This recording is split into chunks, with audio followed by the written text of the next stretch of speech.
কি ব্যাপার সাজিদ, তুমি নাকি আমার মা বাবাকে আসতে বারণ করছো? কিসের জন্য করলে এই কাজটা? হ্যাঁ, নিষেধ করেছি আমি, কারণ তোমার বাবা মা আমাকে ফোন দিয়ে বলে তারা নাকি আমাদের সঙ্গে থাকতে চায় বলতে অনেক দিন আমাদের সঙ্গে থাকতে চায়। তো আমি কেন তাদেরকে থাকতে দিব আমার বাসায় বলো তো? আর তাছাড়া আমাকে ফোন দিয়ে তারা বিভিন্ন উল্টাপাল্টা কথা বলছিল, এই কারণে আমি তাদের কাছ থেকে না করে দিয়েছি। আরে আশ্চর্য তো, কি এমন উল্টাপাল্টা কথা বলছে যার জন্য তুমি আমার মা বাবাকে এখানে আসতে বারণ করছো? তারা আমাকে ফোন দিয়ে কি উল্টাপাল্টা কথা বলছিল জানো? তারা আমাকে বলছিল তারা নাকি তাদের জামাইয়ের বাড়িতে থাকতে চায়, মানে যতদিন ইচ্ছা ততদিন থাকতে চায়। তো আমার কথা, আমার কি আর কোটি কোটি টাকা আছে যে আমি বসিয়ে বসিয়ে তাদেরকে খাওয়াবো? এই কারণে আমি তাদের কাছ থেকে না করে দিয়েছি। আশ্চর্য সাজিদ, এটা কেমন ধরনের কথা? আর তুমি খুব ভালো করে জানো যে আমার ভাইয়ার ভাবি মানুষটা খুব একটা ভালো না। আমার ভাইয়ার ভাবির সাথে মা বাবা ঝগড়া হয়েছে, আমার ভাবি বলছে তাদেরকে নাকি রাখতে পারবে না। এখন তুমি চিন্তা করো, এই বয়সে, এই বৃদ্ধ বয়সে মা বাবা কোথায় যাবে? অবশ্যই তাদের মেয়ের বাড়িতে তো আসবে, তাই না? আর আমি তাদের মেয়ে, আমি তো এই বাড়িতে নিয়ে আসবো। আর তুমি কি না বলছো যে তারা এই বাড়িতে আসতে পারবে না? শোনো, একটা কথা বলি, আমার মা বাবার প্রতি না আমার একটা দায়িত্ববোধ আছে, ঠিক আছে? এভাবে চাইলে আমি মুখ ফেরায় নিতে পারি না। কি আশ্চর্য ব্যাপার, আমি বুঝলাম না।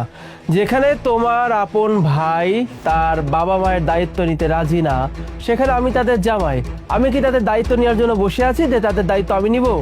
এটা কেমন ধরনের কথা? আমি এইটাই বুঝলাম না। হ্যাঁ, মানে কি বলতে চাচ্ছ? মানে আমার বাসা, আমার মা বাবা থাকবে, এই বাসাটা যতটা তোমার ততটা আমারও। হ্যাঁ, আর আমার মা বাবা এই অসুস্থ শরীর নিয়ে বুড়ো বয়সে কই কই যাবে? হ্যাঁ, তাদের মেয়ের বাসা আছে, তাদের মেয়ের বাসায় তো থাকবে, তাই না? আরে এমনি তো আমার ভাই ভাবি না করে দিচ্ছে, আর আমিও তাদেরকে বলছি ঠিক আছে আমার মাকে তোমাদের রাখা দরকার না, আমার মাকে আমি রাখবো। আর তুমি এখান থেকে তাদেরকে না বলে দিছো। অবশ্যই আমি পারি, কারণ আমার কথা বলার রাইটস আছে বিধায় আমি কথাগুলো বলতে পারছি। এটা আমার বাসা, এটা কোনো ধর্মশালা না যে যার যখন ইচ্ছা সে আসবে আর আমি তাদেরকে থাকতে দিব, ঠিক আছে? আর এমনিতেও তোমার বাবা মা যদি আমাদেরকে খোঁজ খবর নেওয়ার জন্য আসতো, 2-4 দিনের জন্য আসতো, তখন না হয় আমি মেনে নিতাম।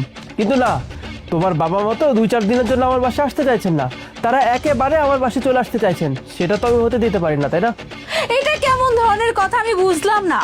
আর তোমার কি টাকা পয়সার অভাব আছে? আরে আমার মা বাবা এখানে আসবে না তো কোথায় যাবে? হ্যাঁ, আর আমার মা বাবা এখানেই থাকবে। আর একটা কথা, আমার মা বাবা আমাকে ছোটবেলা থেকে এত বড় করছে, এত পড়াশোনা করেছে, কত টাকা খরচ করছে, আর এখন তাদের দুঃসময় আমি তাদের পাশে দাঁড়াবো না? আমার কি কোনো দায়িত্ববোধ নাই তাদের প্রতি? কোনো কর্তব্য নাই? ও আচ্ছা, মানে তুমি বলতে যাচ্ছ তোমার বাবা মার উপর তোমার একটা দায়িত্ব কর্তব্য আছে, আর আমার কি আমার মার উপর কোনো দায়িত্ব বা কর্তব্য কিছুই নেই? মানে বুঝলাম না, এখানে তোমার মা আবার কি করে আসলো? আমার মা আসলো কোত্থেকে? Right, very good point.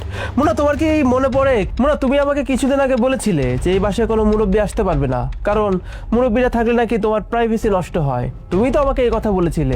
তাহলে যেই মুখ দিয়ে তুমি আমাকে এই কথা বলেছিলে, সেই মুখ দিয়ে তুমি আজকে আবার কেন বলছো তোমার বাবা মা তারাও তো মুরব্বী মানুষ, তাহলে তারা আজকে আমার বাসায় কেন থাকতে চাইছে, আর তুমি বা কেন সেটাকে অ্যালাউ করছো বলো? হ্যাঁ, আমি বলছিলাম যে বাসায় কোনো মুরব্বী থাকতে পারবে না, সেটা শুধুমাত্র তোমার মার কথা বলছিল। আমি তো আমার মা বাবার কথা বলি নাই। হ্যাঁ, আমি একবার আমার মা বাবার কথা বলছি, তাহলে আমার মা বাবা কেন এখানে আসতে পারবে না? আমি একটা কথা তোমাকে ক্লিয়ারলি বলে দিচ্ছি, আমার মা বাবা এই বাড়িতেই থাকবে, ব্যাস। আমি আর কোনো কথা শুনতে চাই না। আর তোমার মাকে আমি কেন দেখাশোনা করবো? হ্যাঁ, তোমার মা দেখাশোনা করার দায়িত্ব কি আমার? অবশ্যই আমার না, সে আমার শাশুড়ি, বাট মা বাবা আমার নিজের। আর আমার মা বাবার দেখাশোনা আমি করবো না তো কে করবে? ও আচ্ছা, মানে তোমার বাবা মা আর আমার মা আমার কাছে কিছুই না, তাই তো? তুমি বলতে চাচ্ছ যে তোমার বাবা মার দায়িত্ব তুমি নিতে চাও, আর তোমার বাবা মা এই বাড়িতেই আসবে, তুমি সেটাকে ফিক্সড করে রেখেছো, আর এটা নিয়ে তুমি আমার সঙ্গে ঝগড়া করছো। কিন্তু আমার মার বেলায় কেন নিয়মটা অন্যরকম হবে? তাও তো তোমার দুজনই বেঁচে আছে আল্লাহর রহমতে, বাবা মা দুজনই বেঁচে আছেন, একজন আরেকজনের খোঁজ খবর রাখতে পারবেন। কিন্তু আমার বেলায় একটু ভেবে দেখো তো, আমার তো সিঙ্গেল মাদার, ছোটবেলা থেকে দেখে এসছি। আমার মা অনেক কষ্ট করে আমাকে বড় করেছে। একটা এনজিওতে আমার মা জব করতো, এর মাঝখান থেকেও টাকা পয়সা গুছিয়ে আমাকে মা মানুষের মতো মানুষ করে গড়ে তুলেছেন। এমনকি এই যে বাসাটা, এই বাসাটাও কিন্তু আমি ভাড়া নিয়েছিলাম, ফ্ল্যাট কিনেছিলাম আমার মায়ের টাকায়, তাই না? তো যেই মায়ের টাকায় আমি এত কিছু করলাম, আমার সেই মায়েরই জায়গা হয় না আমার বাসায়। আমার মাকে আমি আমার বাসায় আনতে চাইলে তুমি বলো তোমার নাকি প্রাইভেসি নষ্ট হবে, তুমি নাকি আমার মাকে ঠিকঠাক মতো খেয়াল রাখতে পারবে না। শুধুমাত্র তোমার জন্য আমি আমার বৃদ্ধ মাটাকে গ্রামে ফেলে রেখেছি। আমার মার কত কষ্ট হয় সেটা শুধুমাত্র আমি জানি, কিন্তু শুধুমাত্র তোমার জন্য আমি আমার মাকে আমার বাসায় আনতে পারি না। আর তুমি যেই দেখলে তোমার ভাই তোমার মা আর বাবা দায়িত্ব নিতে চাচ্ছেন না, তখন তুমি তো জানোই তুমি মেয়ে মানুষ, তোমার বাসায় তুমি যদি তাদেরকে আনতে চাও তোমার জামাই কিছু বলবে না, অতএব খুব ইজিলি তুমি তোমার বাবা মাকে আমার বাসায় এনে রাখতে পারবে। কিন্তু না, আমি সেটা হতে দিব না। যে বাসায় আমার মার জায়গা হয় না সে বাসায় তোমার বাবা মারও জায়গা হবে না। আশ্চর্য, আমি ঠিক এটাই বুঝলাম না। হ্যাঁ, আমার মা বাবার সাথে তোমার মার এত তুলনা কি করে হয়? হ্যাঁ, উনি আমার শাশুড়ি আর আমার মা বাবার নিজের মা বাবা, ঠিক আছে? আমি কোনো কথা শুনতে চাই না। আমার মা বাবা এই বাসাতেই থাকবে, ব্যাস, আর কোনো কথা নেই। আমার কথার উপরে আর কোনো কথা তুমি বলতে পারবে না। ও আচ্ছা, তুমি বলতে চাচ্ছ যে তোমার বাবা মা এই বাসায় থাকবে, তাই তো? ওকে ফাইন, এক কাজ করো, এখন আমি তোমাকে বলছি তোমার বাবা মারও এই বাসাতে থাকার কোনো দরকার নাই। অ্যান্ড ইনফ্যাক্ট তোমারও এই বাসায় থাকার কোনো অধিকার নেই। কারণ যে মানুষ আমার মাকে সম্মান করতে পারে না সে মানুষের কোনো অধিকার নেই এই বাসায় থাকার। তুমি এক কাজ করো, তুমি চলে যাও, আমি তোমার সঙ্গে সংসার করতে চাই না। মানে কি বলতেছো? তুমি আমাকে বাসা থেকে বের করে দিবে? মানে এটা কেমন ধরনের কথা? তুমি আমাকে বাসা থেকে বের করে দিবে কিসের জন্য? কি বললাম তুমি বোঝুনি?